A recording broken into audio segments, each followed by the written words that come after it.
Yeah, just a quick review of the book Trigger Point Therapy, workbook for shoulder pain, including frozen shoulder. So what is a trigger point? A trigger point is kind of like I'll say an irritable spot in the muscle that just happens for a lot of variety of reasons. And if you can find the trigger point, and there's things you can do to it, like you can just press on it for a while.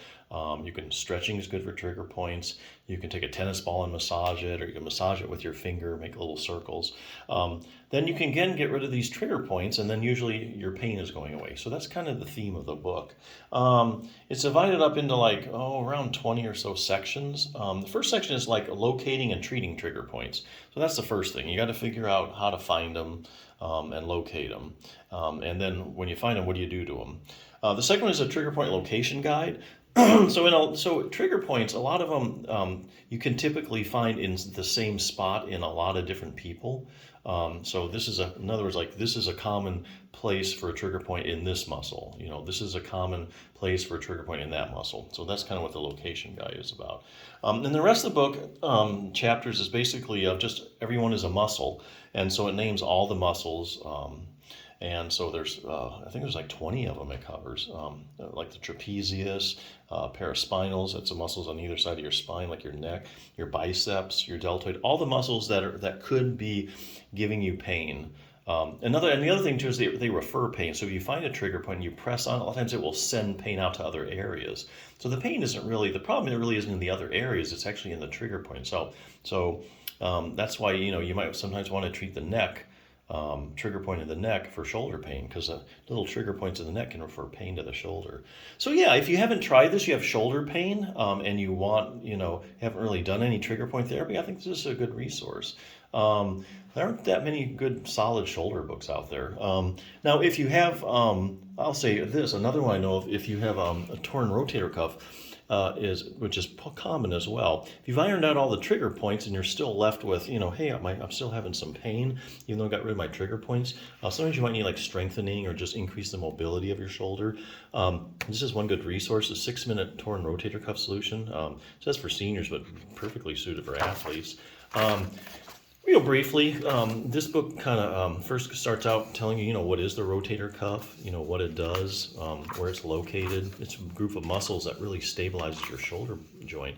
Even if you don't have a torn rotator cuff, strengthening the rotator cuff is a really good treatment for a lot of different types of shoulder problems.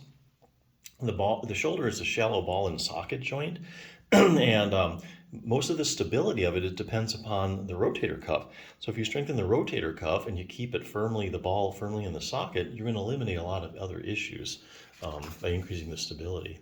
Answers you need to know, what are the symptoms of a rotator cuff tear, any special tests, where is it tear at, are there different kinds of tears? I have a rotator cuff tear, I'm in a lot of pain, I need surgery, right? Well, not really. This book is very evidence-based. It quotes a lot of studies, like the boxes, but it does put it in layman's terms. So it quotes studies, for instance, like they take a bunch of people with rotator cuff tears, and they measure the size of the tears, and then they find out how much pain they're in, like 0 to 10, what's your pain? What they find is you can have people with with big tears that have no pain, and a lot of people with small tears that actually don't have, that have a lot of pain. So here again, there is this discrepancy between tear size and pain. So just because you hurt a lot, it doesn't necessarily mean that, oh yeah, I have to have surgery. What will happen if I just leave my rotator cuff tear alone? So the only way you're going to know that is to look at the studies like this book has, compile them all, and take a bunch of people with rotator cuff tears, follow them for 5 or 10 years and see what happens. Do they get better, same, worse? That's really the only way you know. How does exercise compare to surgery when it comes to treating a torn rotator cuff? So here again, evidence-based book, the only way you're going to know is you look at the randomized controlled trials. That's the best type of study to determine if a treatment's effective. That'd be like you have to take 100 people with rotator cuff tears, 50 you randomly assign to surgery, the other 50 you do exercise, and then you follow them for 6 weeks, 6 months, a year or two, and which group does better, surgery or exercise? Well, come to find out, make a long story short, and it's a very consistent finding in the published research of these randomized controlled trials, and this book has compiled all of them. Basically, whether you have surgery or you do exercise, you're going to end up at the same place.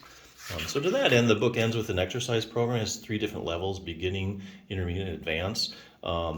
So, and it really does take you 6 minutes or less. So it does live up to its promise. So yeah, if you have a torn rotator cuff and you want to know more about it, I think this is a good solid book. Like I say, I don't think there's that many solid shoulder books out there, that are evidence-based at work. So that's good. But yeah, definitely, if you're having shoulder pain, iron out your trigger points first. This is a great book to get you started with that, and it may just solve all your problems. So there you go. Check it out.